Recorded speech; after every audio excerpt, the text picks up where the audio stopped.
Doctor ortho Ayurvedic oil and capsule. अब दर्द भी घुटने टेकेगा। झारखंड के स्थायी कर्मचारियों के हेमंत सरकार का बड़ा तोहफा। अब 1 महीने की अग्रिम सैलरी ले सकते हैं स्थायी कर्मचारी। 2 महीने के भीतर लौटाने पर नहीं मिल लगेगा ब्याज। 12 महीने के अंदर किश्तों में जमा करने पर सामान्य ब्याज। अनुबंध और आउटसोर्सिंग के कर्मचारियों को नहीं मिलेगा लाभ। नीट री एग्जामिनेशन के बाद जेएमएम ने परीक्षा संचालन और व्यवस्थाओं को लेकर केंद्र पर साधा निशाना। नीट परीक्षा में सेना की मदद लेने पर उठाई सवाल। केंद्रीय शिक्षा धर्मेंद्र प्रधान के इस्तीफे की मांग। गोड्डा लोकसभा क्षेत्र को एम्बुलेंस सेवाओं की सौगात। सांसद निशिकांत दुबे ने पत्नी संग 7 अत्याधुनिक एम्बुलेंस सेवाओं का किया शुभारंभ। हरी झंडी दिखाकर आम लोगों की सेवा के लिए किया रवाना। छत्तीसगढ़ के पर्यटन मंत्री राजेश अग्रवाल ने कार्यकर्ताओं से किया सीधा संवाद। प्रदेश के विभिन्न जिलों से पहुंचे 125 से अधिक कार्यकर्ताओं ने अपनी समस्याएं, सुझाव और स्थानीय मुद्दे मंत्री के समक्ष रखे। मंत्री ने समस्याओं के निराकरण के लिए अधिकारियों को दिए निर्देश।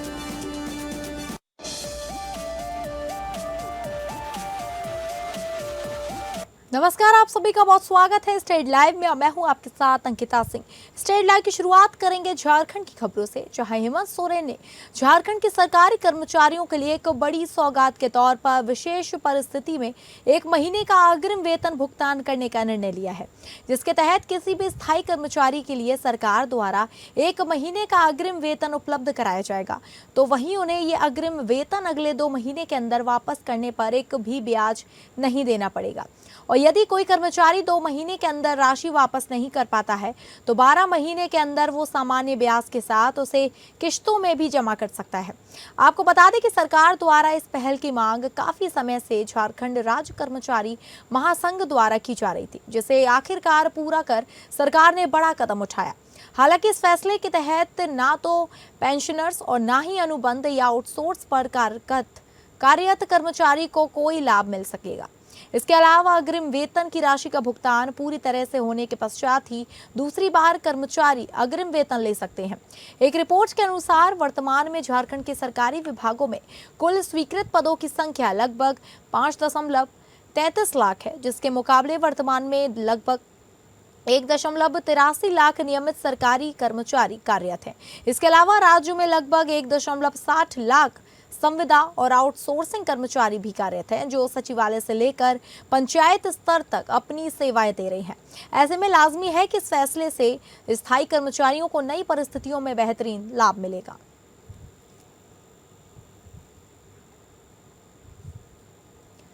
आजसू पार्टी ने अपना 39वां स्थापना दिवस धनबाद में मनाया। इस दौरान मौके पर पार्टी की ओर से आक्रोश रैली निकाली गई, जिसमें केंद्रीय अध्यक्ष सुदेश महतो, गिरिडीह सांसद चंद्र प्रकाश चौधरी समेत बड़ी संख्या में पार्टी के नेता और कार्यकर्ता शामिल हुए। ढोल नगाड़ों के साथ निकली रैली में कार्यकर्ताओं ने झारखंड सरकार और पुलिस प्रशासन के खिलाफ जमकर नारेबाजी की। आक्रोश मार्च शहीद रणधीर वर्मा स्टेडियम यानी गोल्फ ग्राउंड से शुरू होकर रणधीर वर्मा चौक पुलिस लाइन होते हुए कोयला नगर स्थित नेहरू कॉम्प्लेक्स मैदान पहुंचा। यहां पहुंचकर रैली सभा में बदल गई। सभा के दौरान आजसू नेताओं ने लोहियाबाद मामले में पुलिस कार्रवाई को लेकर सवाल उठाए और इसे कार्यकर्ताओं के खिलाफ दमनात्मक कार्रवाई बताया। सभा को संबोधित करते हुए गिरिडीह सांसद चंद्र प्रकाश चौधरी ने राज्य सरकार पर जमकर हमला बोला। उन्होंने कहा, झारखंड में बालू, लोहा और कोयला समेत कई क्षेत्रों में भ्रष्टाचार और लूट चरम पर है। उन्होंने आरोप लगाया कि प्रखंड कार्यालयों में आम लोगों को परेशानियों का सामना करना पड़ रहा है। सरकार के 3 साल पूरे होने के बावजूद युवाओं को रोजगार नहीं मिला और बड़ी संख्या में लोग मजबूर में पलायन कर रहे हैं। सांसद ने कहा कि आजसू पार्टी स्थापना दिवस पर यह संकल्प ले रही है कि आम लोगों के हक और अधिकार के लिए सरकार और माफिया के खिलाफ संघर्ष जारी रहेगा। उन्होंने कहा कि राज्य में भ्रष्टाचार और पलायन रोकने के लिए सरकार को ठोस कदम उठाने होंगे। पुलिस अपने दायित्व से बिफरेगी, पुलिस अपने दायित्व को ना निभाएगी तो निश्चित रूप से पहले जन जागरण में लोगों के पास जाएंगे, संघर्ष के लिए तैयार करेंगे और कोर्ट की ओर मुखातिब होंगे। ये लड़ाई होगा। नीट परीक्षा को लेकर देश भर में जारी विवाद के बीच झारखंड की सत्ताधारी दल झामुमो ने एक बार फिर से देश के शिक्षा मंत्री धर्मेंद्र प्रधान के इस्तीफे की मांग करती है। बीते 21 जून को संपन्न हुए रीनीट री एग्जामिनेशन 2026 से जुड़े परीक्षा संचालन और उससे जुड़ी व्यवस्थाओं पर सवाल उठाते हुए लेकर सोमवार को रांची में एक प्रेस कॉन्फ्रेंसिंग के दौरान जेएमएम के महासचिव सुप्रियो भट्टाचार्य ने केंद्र सरकार के साथ साथ बीजेपी की आलोचना की। वहीं सुप्रियो भट्टाचार्य ने भारतीय वायुसेना की सराहना करते हुए ये कहा कि वायुसेना ने अपने दायित्व का पूरा निष्ठा के साथ निर्वहन किया, लेकिन ये चिंता का विषय है कि परीक्षा जैसे कार्यों में सेना की सहायता लेने की नौबत क्यों आई। इसके साथ ही सुप्रियो भट्टाचार्य ने कहा कि सेना का उपयोग प्राकृतिक आपदाओं और इमरजेंसी जैसे हालात और राष्ट्रीय सुरक्षा से जुड़े मामलों में किया जाता है। इसी बीच झामुमो नेता ने आरोप लगाया कि देश की परीक्षा प्रणाली और सरकारी तंत्र पर लोगों का भरोसा कमजोर हुआ है। इस क्रम में उन्होंने कहा, यदि परीक्षा संचालन के लिए भी असाधारण व्यवस्थाएं करनी पड़ रही हैं तो ये व्यवस्था की विफलता को दर्शाता है। इसके अलावा झामुमो ने ये मांग की कि परीक्षा प्रणाली में पारदर्शिता और विश्वसनीयता सुनिश्चित करने के लिए केंद्र सरकार ठोस कदम उठाए ताकि छात्रों और अभिभावकों का भरोसा बहाल हो सके। एक आदर्श परीक्षा के लिए जो नेशनल टेस्टिंग एजेंसी जिसका चयन एचआरडी ने किया था, वो यदि एक एग्जाम कंडक्ट नहीं करवा पाती तो लानत है ऐसे मंत्री पर और मंत्रालय पर। लगातार शिक्षा का बजट कम करने वाली मोदी सरकार ने बता दिया कि अब देश में शिक्षा अब सरकार की चीज नहीं है, अब कॉरपोरेट के पास, क्योंकि चिकित्सा शिक्षा में बहुत सारा धन लगता है और इतने ज्यादा प्राइवेट मेडिकल कॉलेजेस हो गए, अब बगैर नीट के केवल पैसे के बल पर अब लोग डॉक्टर बन सकते हैं। इलाज क्या होगा नहीं होगा वो राम भरोसे। हमको तो लगता है कि भारत सरकार को तैयारी कर लेनी चाहिए कि जब क्लैट का एग्जाम हो तो उसमें एनआईए को लगाया जाए,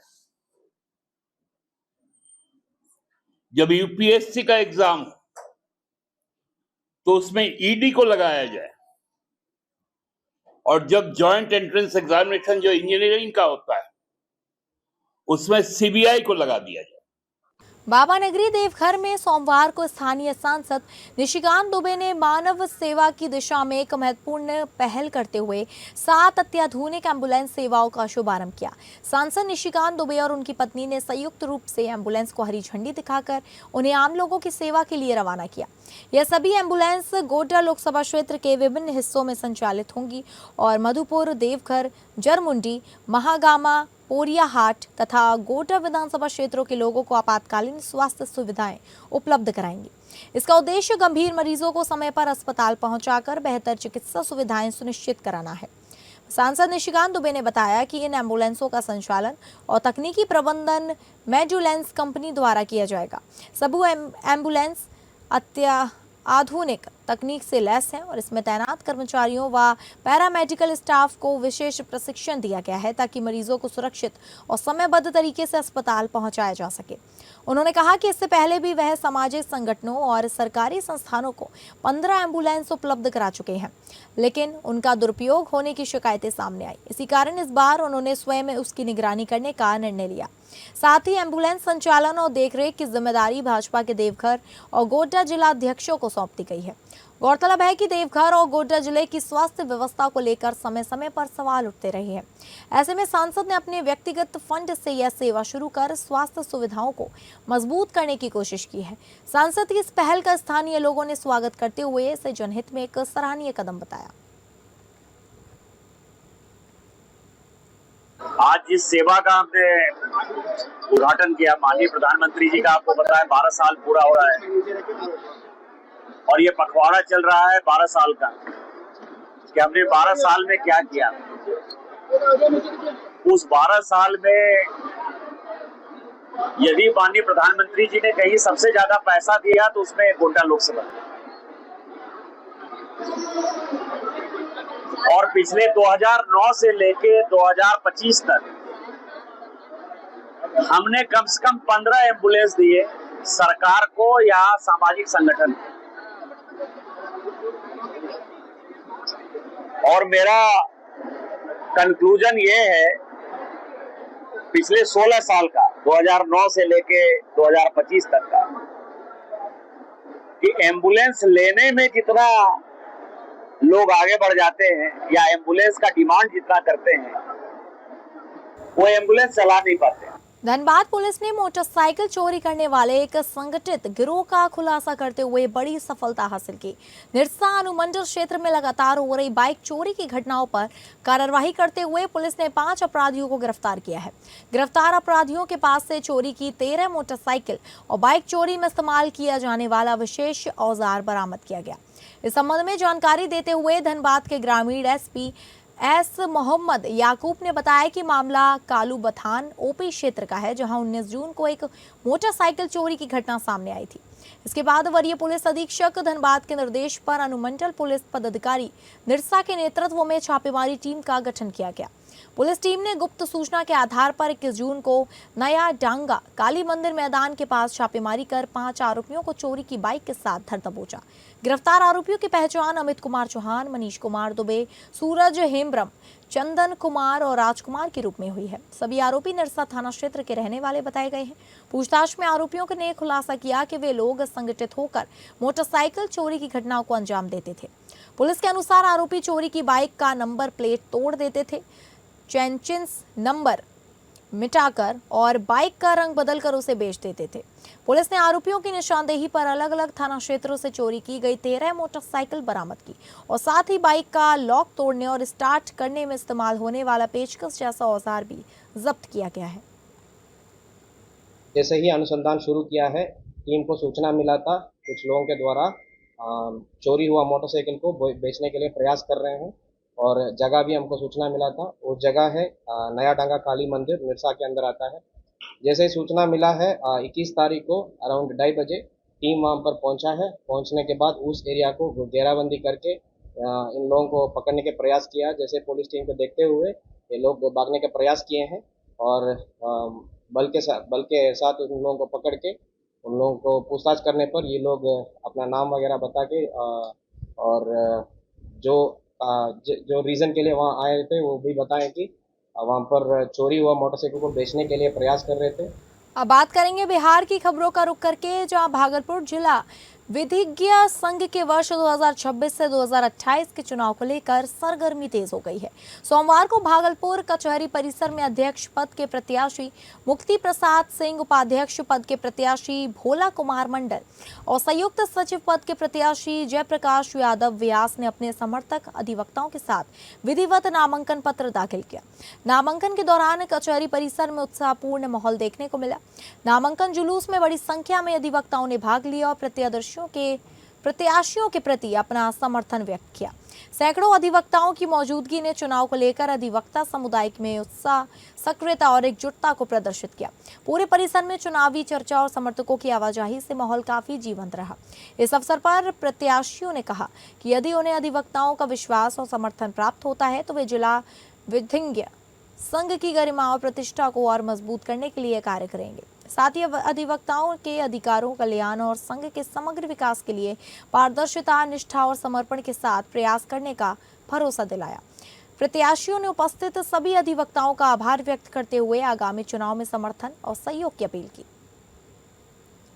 कुमार मंडल, उपाध्यक्ष जिला विधिक संघ में अपना नामांकन दाखिल किया हूं और यह 2 वर्ष का कार्यकाल होता है और हमको कुछ वंचित लोग, उपेक्षित लोग को लगा कि आपको खड़ा होना जरूरी है।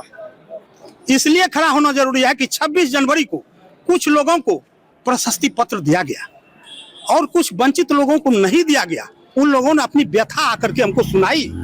हमको लगा कि नहीं, हमको जाकर के सबका साथ सबका विकास के लिए काम करना होगा।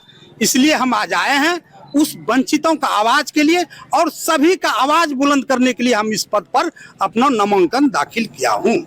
बांका जिले में अपराधियों के खिलाफ चलाए जा रहे अभियान के तहत पुलिस को बड़ी सफलता मिली है। रजौन के चर्चित जमीन कारोबारी मिथिलेश यादव उर्फ वीडियो यादव हत्याकांड के मुख्य शूटर सैंपुल शाह को एक देसी कट्टा और 2 जिंदा कारतूस के साथ गिरफ्तार किया गया। उसकी गिरफ्तारी के साथ इस हत्याकांड में गिरफ्तार आरोपियों की संख्या बढ़कर 8 हो गई है। तो वहीं दूसरी ओर बाराहाट थाना क्षेत्र के टॉप 10 सूची में शामिल 2 इनामी अपराधी गोलू राय और गोपाल चौधरी को भी भागलपुर के बरारी थाना क्षेत्र से गिरफ्तार किया गया।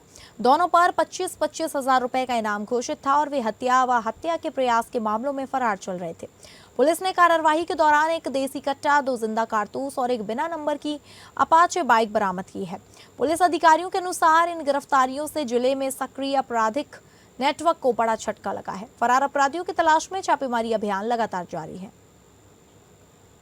दोनों अपराधकर्मी जो है कई दिनों से फरार चल रहे थे और ये दोनों अपराधकर्मी जो है बाराहाट थाना के मिर्जापुर के रहने वाले हैं और पिछले 2 घटना में ये लोग लगातार शामिल भी रहे थे। इनकी लगातार चेक की जा रही थी और फाइनली ये भागलपुर जिला से बरारी थाना क्षेत्र से इनको बिना नंबर की अपाचे बाइक के साथ गिरफ्तार किया गया है। इन दोनों के ऊपर 25,000 रुपये का इनाम था। इसके साथ साथ रजौन थाना क्षेत्र में जो रियल एस्टेट कारोबारी की गोली मार के हत्या कर दी गई, इसमें कई लोग पूर्व में भी अरेस्ट हुए थे, लेकिन मुख्य जो शूटर था वो अभी भी फरार चल रहा था। मुख्य शूटर को गिरफ्तार कर लिया गया है। छत्तीसगढ़ की खबरों का रुख करेंगे। खबरों में आगे बढ़कर जहां छत्तीसगढ़ के भोरमदेव सहकारी शक्कर कारखाना ने देश के सहकारी शक्कर उद्योग में नया कीर्तिमान स्थापित किया है। कारखाना लगातार दूसरे वर्ष किसानों को एफआरपी और अतिरिक्त रिकवरी राशि का 100% भुगतान जून महीने में ही करने वाला देश का पहला शक्कर कारखाना बन गया। उप मुख्यमंत्री विजय शर्मा की उपस्थिति में किसानों के खातों में 29 करोड़ 83 लाख रुपए की राशि सीधे आंतरिक की गई। कार्यक्रम में उप मुख्यमंत्री ने कहा कि यह केवल भुगतान नहीं बल्कि किसानों के विश्वास और सहकारिता मॉडल की सफलता का प्रतीक है। उन्होंने बताया कि भोरमदेव शक्कर कारखाना किसानों का अपना कारखाना है जहां लाभ का वितरण सभी हितधारकों तक पहुंचता है। उन्होंने किसानों से अधिक गन्ना उत्पादन और आपूर्ति करने की अपील करते हुए कहा कि सहकारिता मॉडल किसानों की आर्थिक मजबूती का सबसे प्रभावी माध्यम है। कारखाने ने सत्र 2025 से 26 में अब तक किसानों को एफआरपी और अतिरिक्त रिकवरी राशि मिलाकर कुल 107 करोड़ 10 लाख रुपए का भुगतान किया है। साथ ही लगातार तीसरे वर्ष 12% से अधिक शुगर रिकवरी, उन्नत गन्ना बीज वितरण, मिट्टी प्रशिक्षण परीक्षण सुविधा, कृषक प्रतीक्षालय, बलराम सदन और श्रमिकों के लिए 5 रुपए में भोजन जैसी कई किसान हितैषी योजनाओं को सफलतापूर्वक संचालित किया। समय पर भुगतान और बेहतर सुविधाओं के कारण भोरमदेव शक्कर कारखाना किसानों के विश्वास और ग्रामीण विकास का मजबूत केंद्र बनकर उभरा है।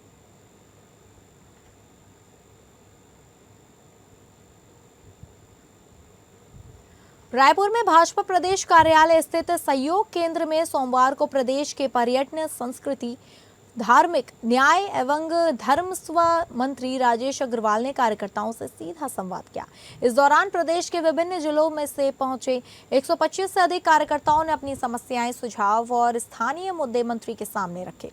मंत्री राजेश अग्रवाल ने सभी कार्यकर्ताओं की बातें गंभीरता से सुनी और उनकी समस्याओं के त्वरित समाधान के लिए संबंधित विभागों के अधिकारियों को आवश्यक निर्देश दिए। उन्होंने कहा कि कार्यकर्ताओं की बात सुनना और उनकी समस्याओं का समाधान करना सरकार और संगठन की प्राथमिकता है। कार्यक्रम के दौरान भाजपा प्रदेश महामंत्री डॉक्टर नवीन मार्कवांडे और सहयोग केंद्र प्रभारी सचिनानंद उपासने भी मौजूद रहे। आ चुकी है, पिछले महीने ही आ गई है। अब वो जो पहले वाली जो प्रतिमा है उसको भी प्रभु राम की प्रतिमा समझकर लगाया गया था, तो उसको निकालने में खंडित मत हो, इस वजह से उसको थोड़ा उसके लिए टेक्निकल चर्चा चल रही थी। वो कंप्लीट हो गया है, बहुत जल्दी उसको हटाकर उसकी जगह पर नई मूर्ति लगा दी जाए। बीच में ऐसे माननीय राष्ट्रीय अध्यक्ष जी का समय मिला था जिसमें 2 राज्यों का दौरे का प्रोग्राम बना था, लेकिन उसमें से पंजाब राज्य का दौरा उनका सेलेक्ट हुआ और छत्तीसगढ़ के लिए आगामी डेट के लिए उसको आगे बढ़ाया। छत्तीसगढ़ विद्युत संविदा कर्मचारी संघ ने अपनी लंबित मांगों को लेकर 22 जून से अनिश्चितकालीन हड़ताल शुरू कर दी है। आंदोलन की चेतावनी के साथ संविदा कर्मचारियों ने काम बंद कर दिया है, जिससे बिजली विभाग में हलचल मच गई है। बताया जा रहा है कि प्रदेश में 2471 संविदा लाइनमैन ही बिजली आपूर्ति, वितरण और आपदा की स्थिति में जमीनी स्तर पर महत्वपूर्ण जिम्मेदारी निभाते हैं। हड़ताल के बीच विभाग की ओर से कर्मचारियों को कार्य मुक्त करने संबंधी नोटिस जारी किए जाने की भी जानकारी सामने आई है। हालांकि संविदा कर्मचारी संघ इसका जवाब दे रहा है और अपनी मांगों पर अडिग है। कर्मचारियों का कहना है कि वे वर्षों से नियमित कर्मचारियों की तरह कार्य कर रहे थे, इसलिए उन्हें भी नियमित किया जाना चाहिए। संविदा कर्मचारियों का कहना है कि उनकी नियमितीकरण की मांग नई नहीं है, लेकिन बल्कि कई वर्षों से लंबित है। संघ का दावा है कि विपक्ष में रहते हुए तत्कालीन नेता और पूर्व मुख्यमंत्री डॉक्टर रमन सिंह तथा वर्तमान वित्त मंत्री ओपी चौधरी ने भी उनके आंदोलन को समर्थन दिया था। अब प्रदेश में भाजपा सरकार होने के बावजूद कर्मचारी अपनी मांगों को लेकर सरकार और विद्युत बोर्ड के खिलाफ आंदोलनरत हैं तथा जल्द समाधान की मांग कर रहे हैं। बिजली के में हमको अगर 92 करोड़ रुपए हमको अगर प्राप्त होता है, लेकिन यहाँ शासन में अगर बिजली बढ़ाकर भी कम से कम 1000 करोड़ कमा रहे सर प्रबंधन और सर इतने वर्ष तो काम किए हैं, और यदि उसको नियमित प्रवृत्ति का काम करा रहे तो उसके नियमित करने क्यों नहीं किया जा रहा है, यही सबसे बड़े क्वेश्चन। नमस्कार, क्या आपके पास बजट नहीं है? आपके पास बजट नहीं है, ऐसे मामला हो नहीं सकता, क्योंकि बिजली आबाद है जो जगह जगह है। एक दिन में आप पता चल गया छत्तीसगढ़ में जगह जगह उनके ही शासन के लोग बीजेपी की आज धरना प्रदर्शन कर रहे हैं। बिजली का कार्य कराना, ये अत्याधिक काम जो नियमित प्रवृत्ति था वो हमारे द्वारा कार्य संपन्न किया जा रहा है। रायपुर में नशे के खिलाफ चलाए जा रहे अभियान के तहत गोल बाजार पुलिस को बड़ी सफलता मिली है। मोतीबाग चौक स्थित यूनियन क्लब के सामने संदिग्ध गतिविधियों के आधार पर एक महिला को गिरफ्तार किया गया। तलाशी के दौरान उसके कब्जे से 1 किलो 500 ग्राम अवैध गांजा बरामद किया गया, जिसकी अनुमानित कीमत करीब 75,000 रुपए बताई जा रही है। पुलिस पूछताछ में आरोपी की पहचान अफसाना बी उर्फ गुड़िया उम्र 38 वर्ष निवासी मोतीबाग चौक रायपुर के रूप में हुई है। पुलिस ने आरोपी महिला के खिलाफ एनडीपीएस एक्ट की धारा 20 ख के तहत मामला दर्ज कर उसे विधिवत गिरफ्तार कर लिया गया। प्रारंभिक जांच में सामने आया कि महिला पहले भी आबकारी अधिनियम और एनडीपीसी एक्ट से जुड़े मामलों में आरोपी रह चुकी है। पुलिस के अनुसार आरोपियों की आपराधिक गतिविधियों को देखते हुए उसकी हिस्ट्री शीट खोलने की प्रक्रिया शुरू कर दी गई है। साथ ही उसके खिलाफ पीआईटी एनडीपीएस एक्ट के तहत निरोधात्मक कार्रवाई का प्रस्ताव भी तैयार किया जाएगा। पुलिस अब गांजा सप्लाई नेटवर्क, स्रोत और इस कारोबार से जुड़े अन्य लोगों की पहचान के लिए विस्तृत जांच कर रही है।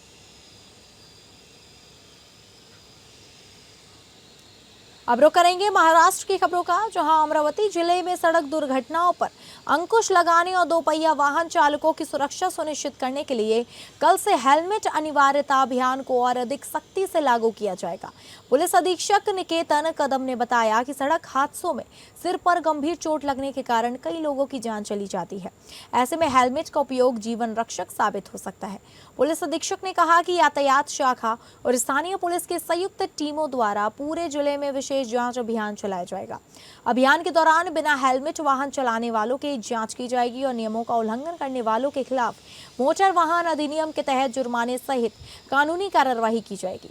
निकेतन कदम ने नागरिकों से अपील की कि वे केवल चालान से बचने के लिए नहीं, बल्कि अपनी और अपने परिवार की सुरक्षा के लिए नियमित रूप से गुणवत्तापूर्ण हेलमेट का उपयोग करें और साथ ही साथ वाहन चलाते समय गति सीमा का पालन करने, यातायात संकेतों का सम्मान करने और सड़क सुरक्षा नियमों का पालन करने की भी सलाह दी। पुलिस ने सुरक्षित यात्रा के लिए आम नागरिकों से सहयोग की अपेक्षा जताई। तो फिलहाल इस हेडलाइन में बस इतना ही। नमस्कार।